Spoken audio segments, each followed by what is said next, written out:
সরকার গতকালকে রাতে যা করেছেন এটি সিরিয়াস কন্টেম্প্ট করেছেন, আদালত অবমাননা করেছেন।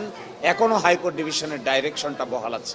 এই 7ই জুনের মধ্যে যদি সরকার পক্ষ এই ব্যাপারে আপিল দায়ের না করে সচিবালয়কে ডিসমেন্টেল করার যে কৌশল নিয়েছেন এটি তারা সম্পন্ন করেন, তাহলে 7ই জুনের পরে আমাদের হাইকোর্ট বিভাগে নতুন আইনকে চ্যালেঞ্জ করে যে রিট পিটিশন করা হয়েছে এটি শুনানির জন্য গ্রহণ করা হবে।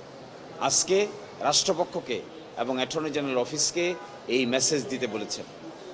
একই সাথে এটাও বলেছেন যে বিজ্ঞ অ্যাটর্নি জেনারেল ওই দিন আদালতে হাজির হয়ে মৌখিকভাবে যে অ্যাসুরেন্স দিয়েছিলেন, আদালত বলেছিলেন যে এটি তাদের ডিজায়ার যেন এই সময়ের ভিতরে সচিবালয়কে কোনোভাবেই ডেস্ট্রয় করা না হয়।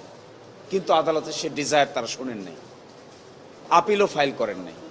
এই ধরনের আচরণ সিরিয়াসলি কন্টেম্পচুয়াস। আমরা কন্টেম্প নোটিশও দিয়েছি, আমরা দ্রুতই কন্টেম্প পিটিশনও ফাইল করব।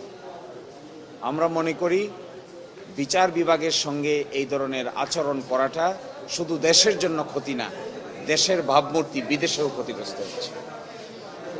একটা বড় ধরনের সংস্কারের অংশ হিসেবে বিচার বিভাগকে আলাদা সচিবালয় প্রতিষ্ঠা করা হয়েছে এবং এই সচিবালয় প্রতিষ্ঠা করার ক্ষেত্রে বাংলাদেশ সম্পর্কে পৃথিবীর বিভিন্ন দেশে মানুষের ধ্যান ধারণার ভালো জন্ম নিয়েছিল, উচ্চ ধারণার জন্ম নিয়েছিল যে বাংলাদেশ সত্যিকার অর্থেই একটি স্বাধীন বিচার বিভাগ প্রতিষ্ঠায় কার্যকর ভূমিকা রেখেছে।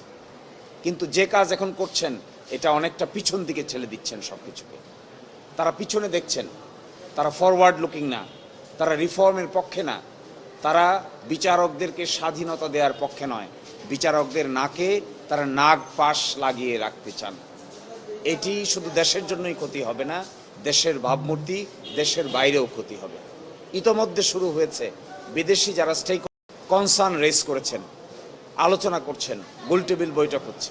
তো আমি আপনাদেরকে একটা কথা বলতে চাই। ফার্স্ট কথা হলো, আমাদের সরকার গতকালকে রাতে যা করেছেন এটি সিরিয়াস কন্টেম্প্ট করেছেন, আদালত অবমাননা করেছেন। এখনও হাইকোর্ট ডিভিশনের ডাইরেকশনটা বহাল আছে।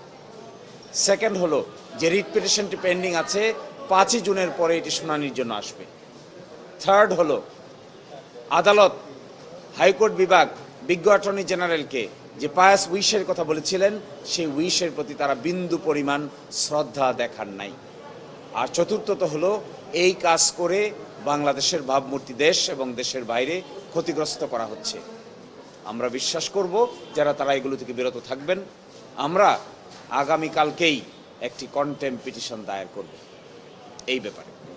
আজকে আমরা কোর্টে মেনশন করেছি রিট পিটিশনটা পেন্ডিং আছে my lord justice Sohel Ahmed এর ডিভিশন বেঞ্চে, আহমেদ সোহেলের ডিভিশন বেঞ্চে, এবং সেখানে ওল্ড 23 নম্বর কোর্ট, সেখানে আমরা মেনশন করে এই প্রজ্ঞাপনটাও দেখিয়েছি এবং আমাদের কনসার্নের কথা বলেছি। আদালত সারপ্রাইজ হয়েছে, সারপ্রাইজ হয়ে বা আমাদের সামনে কোর্টে এসে বলেছেন, কোর্টের ডিজায়ারটা সেদিন আপনারা রিসিভ করেছেন, বিজ্ঞ অ্যাটর্নি জেনারেল নিজে হাজির ছিল, তাহলে এই সমস্ত কাজ কেন করছে?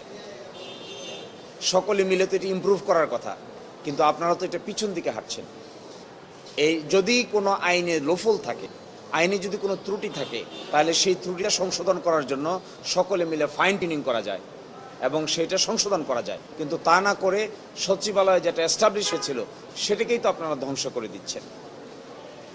অ্যাটর্নি জেনারেলের অফিসের ডেপুটি অ্যাটর্নি জেনারেল বলেছেন এই বিষয়ে তিনি আজকেই বিজ্ঞ অ্যাটর্নি জেনারেলকে জানাবেন এবং সরকারের কনসার্ন বিভাগকে তিনি কমিউনিকেট করবেন, মৌখিকভাবে তিনি এটা বলেছেন।